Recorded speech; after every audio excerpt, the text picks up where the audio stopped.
when we get up in the morning, we usually have our to-do list. What do I have to do today? Right. Okay, ABC, all the way down.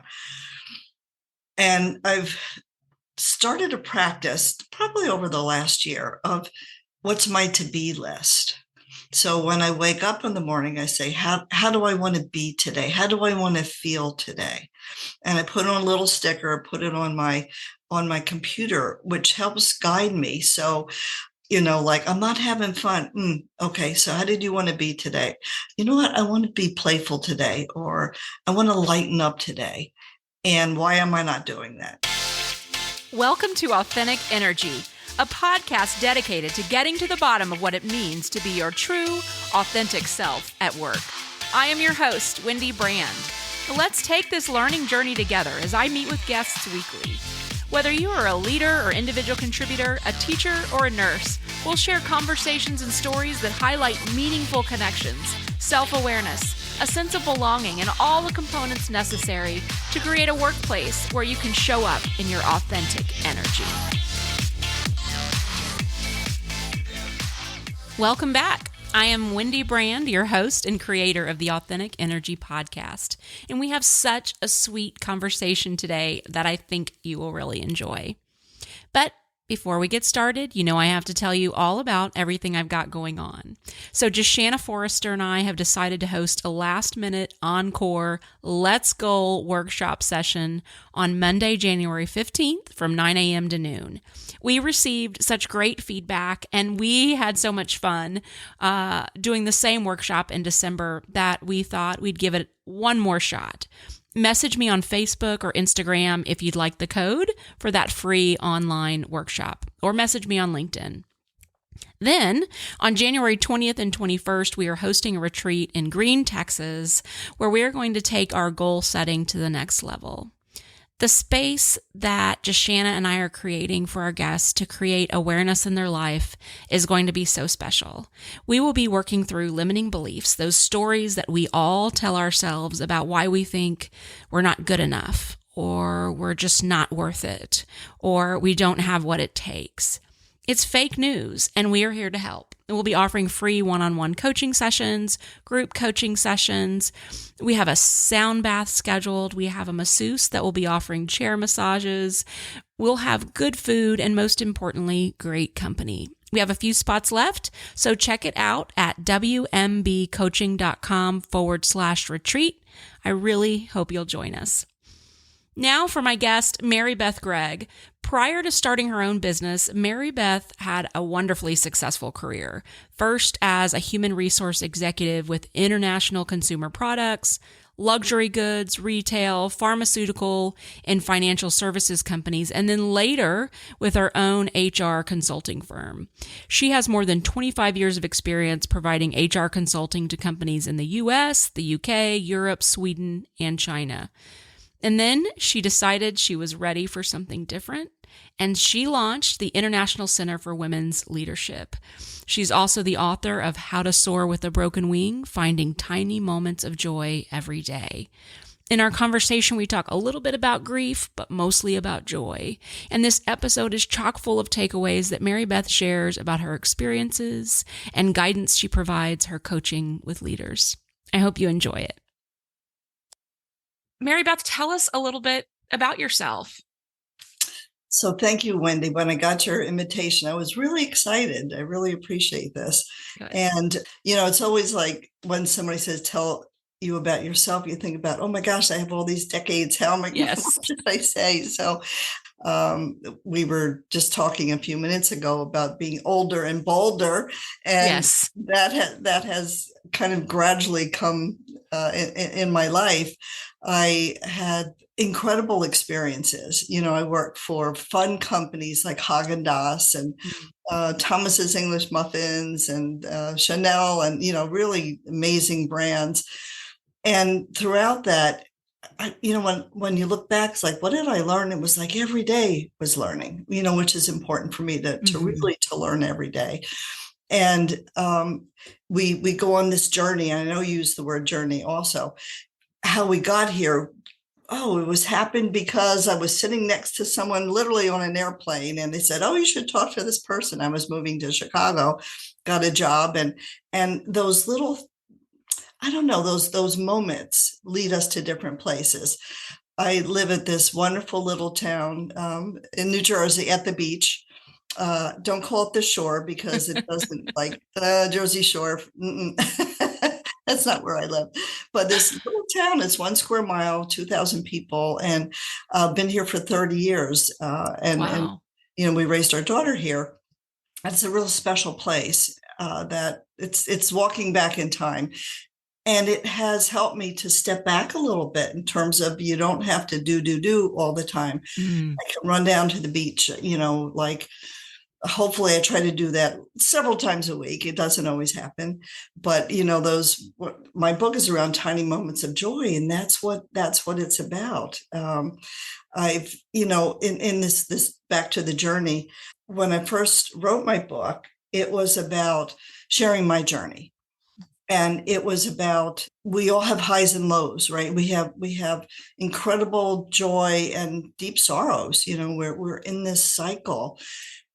And I wanted to share that, not in terms of this is just my story, but some of my learnings, how it could help others as well. One of the reasons that I finished the book last year and it got published. And it's, gosh, I got to a point, it took me many years to Mm. write this book, but it was beginning of COVID, and I said, okay, self, are you going to finish this or not? And if you're not, it's okay, let it go. But, I decided, no, I really wanted to write this book. And part of it was around, my husband had been very ill for a number of years, and then he passed away 6 years ago. So this book is part of that, and we all have grieving and grief in our life, but it's not a book about that. My story is not just about that, but the amazing things that have happened along the way, meeting people, and, like angels come into your life and they're strangers and you don't even know it. And so that helped me on my journey to not be stuck, right? Mm. And I think a lot of us get stuck and we want more control over our lives, and not just to get through, right? But to be consciously happy and joyful every day. Yes, I love that. And I love that you've taken what sounds like, the broken wing, but then Right, finding the little moments of joy in right. life. And so tell us about how give us a little sneak peek. How can you actually find tiny moments of joy each day? And so let me say too, the Sure. title of the book is How to Soar with a Broken Wing, Finding Tiny Moments of Joy Every Day. And so I'm assuming that the broken wing is your husband's death. Is that Right. Yeah. okay? Right. And through that experience, you ended up Right. finding some tiny moments of joy. So tell us a little bit about that. Okay. Yeah, absolutely. And it became a matter of, you know, um, not being stuck there. Mm. We were married 30 years. He was the love of my life. I Wow. still miss him every day. And you have to go through these phases. And I believe that we have to listen to our emotions because they're messengers, right? And if it is, I feel crappy today, think about that. Why? Right? Get what are those, how long do you want to stay there, and what's that trying to tell you? And in that self-discovery, there are little moments of joy because I feel every day is an opportunity to learn, right? And Yes. to create something in our lives. We have this beautiful child inside of us that we don't let out a lot, and so we still have this capacity. So a few months ago, I have dear friends down in Florida, and they have this incredible young 4-year-old grandchild who is, she's amazing, of course. And they sent me a video. They had taken her to the zoo for the first time. And she comes across this giraffe with this elegant, beautiful neck. And the look on her face was pure joy Mm. because it was like, oh, wow, she had never seen that before. She was really in that moment of just being, the essence. of self, Yes. right? Yes. And it like, oh my gosh, I saw that, and it makes me joyful. It makes me Yes. smile, I right? have a 4-year-old granddaughter. My Okay. husband and I have a 4-year-old granddaughter. And I just watching her, like sometimes it physically makes my heart hurt because of just the joy Right. I see in her, Right. who she is so naturally. It does bring up, I mean, it creates joy in me as well, just Right. watching her be joyful.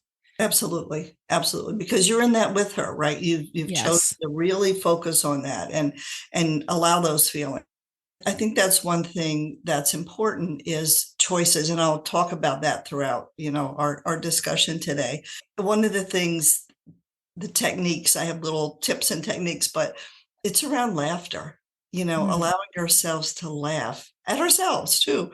Oh my gosh, this happened a few years ago, but somehow along the way, I forgot how to parallel park. I don't know. I used to be good at it, but like not so much. So I was in this little town. I was trying to park. I must have done it 8 times. So there was a little crowd around watching me. It was hysterical. And I could have been frustrated, but I just decided to laugh, and everybody was laughing. I gave up and found another Yeah. spot. But that was like this little tiny moment of joy, you know? And I think what you're talking about also is I've studied a little bit about energy Mhm. and a little bit about kind of law of attraction, that Right. your energy resonates at a certain level and it attracts like energy. And Totally. without getting too woo woo, there is science behind it. It's Oh, I not know. Yes. totally woo Yep. woo. I've Um, studied that too. Yep. Yep. yes. Okay. Yeah. And so when you are vibrating at that high level of joy, you Right. attract more of that. And it's the same thing when you're at that lower level of anger or fear or sadness. And but like you said, it's okay to stay in that, Right.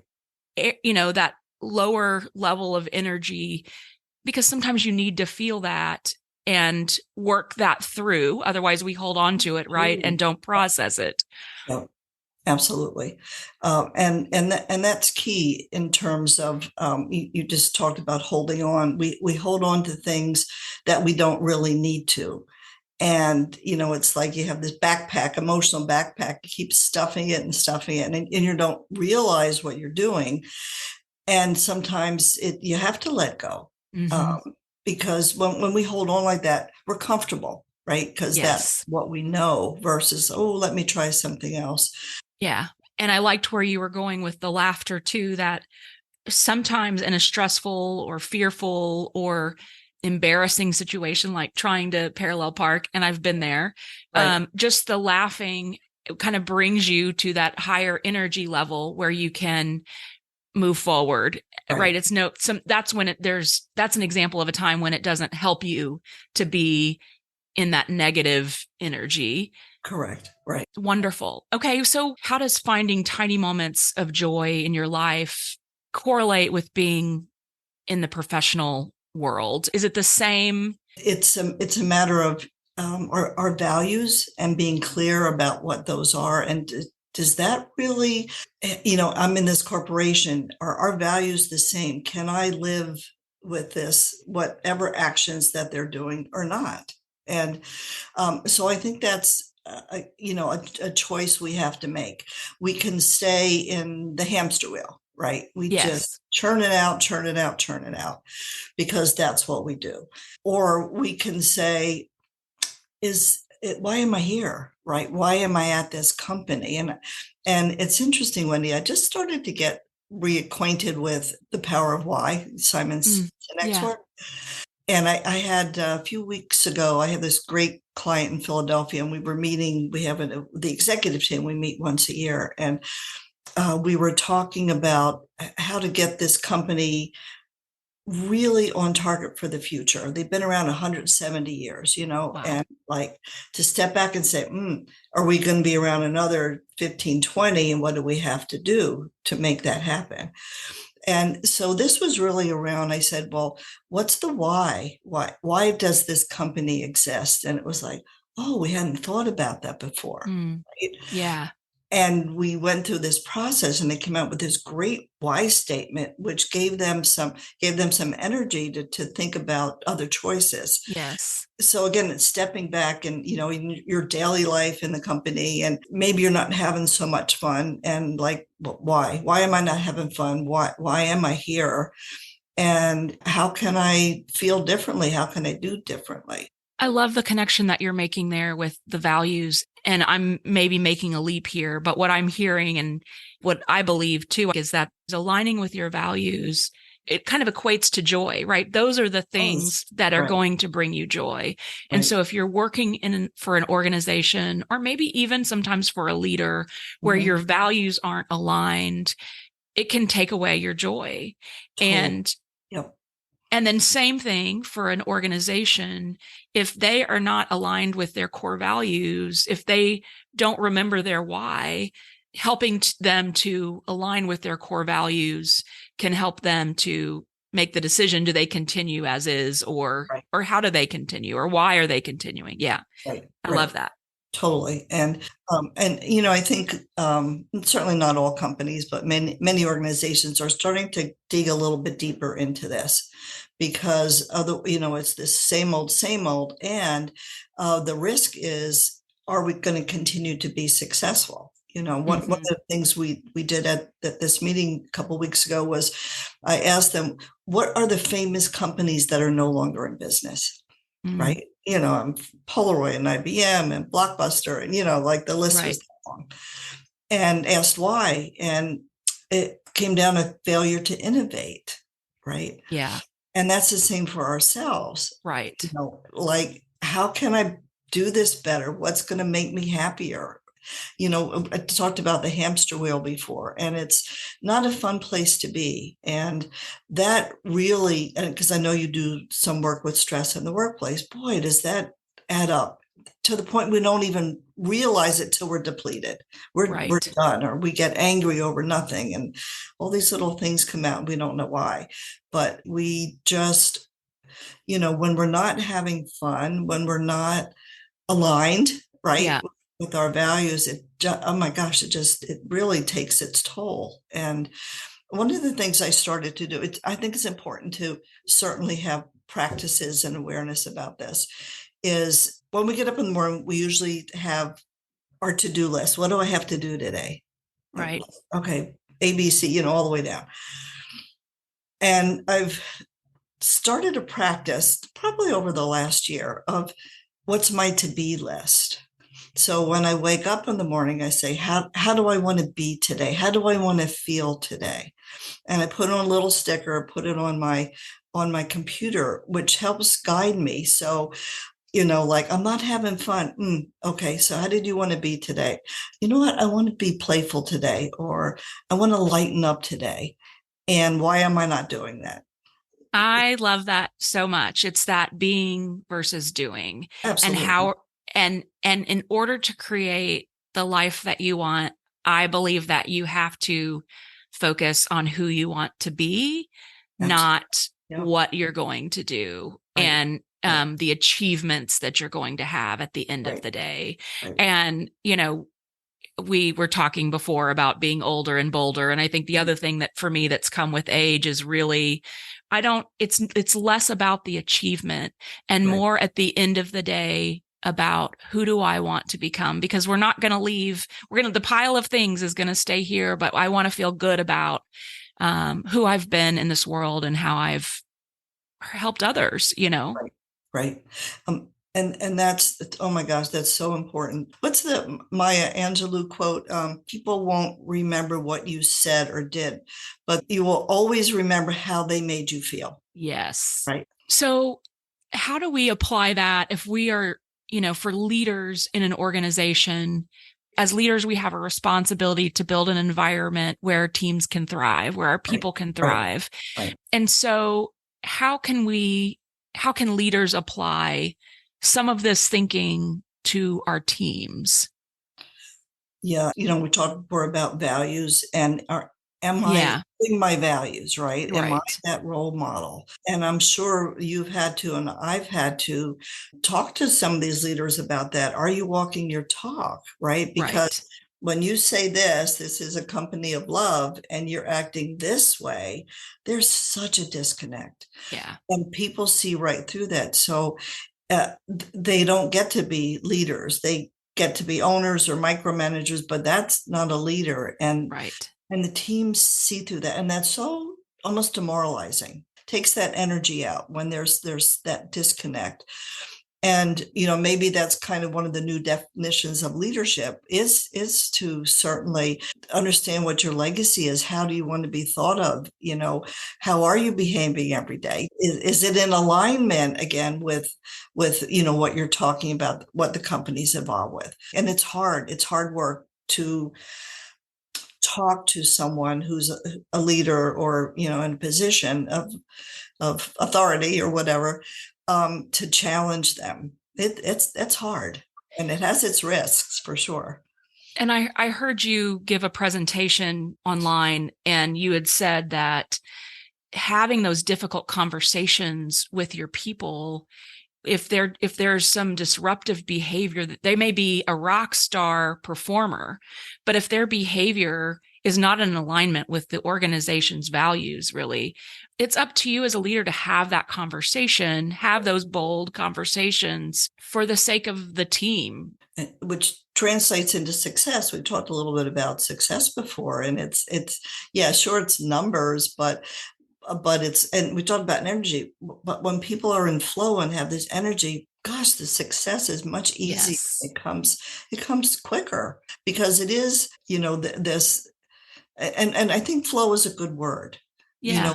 When it's all connected, and it's like when you're driving down the highway and everybody's staying in their lane going the same way, you get to where you're going. But it's Yes. suddenly like crisscrosses and suddenly people put on their brakes. It's like, oh, what's happening here? It's fraught with danger. And I think it's the same way, with the company, to not just be aware, but live, walk your talk, live the way you're supposed to be doing Yeah. it.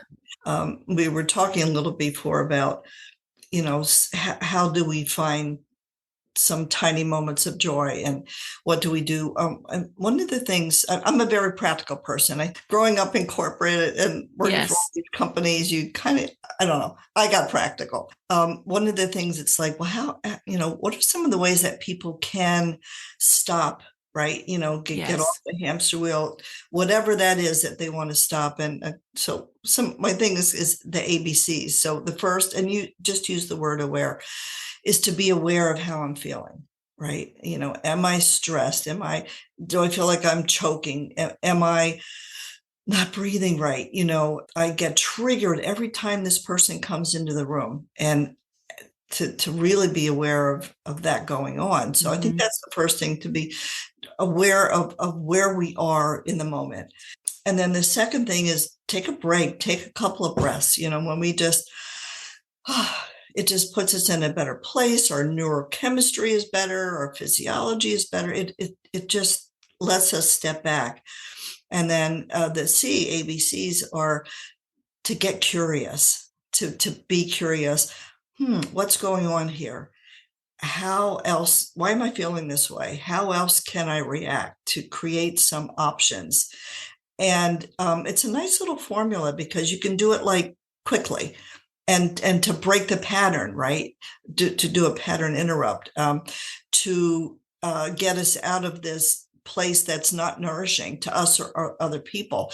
But we have to start being more aware and be consciously, and conscious choices, conscious living. Yes. Yes. Yeah. Wonderful. Well, this has been an amazing conversation, Marybeth. I love all of the tips that you've shared. If somebody wanted to work with you, how can they find you?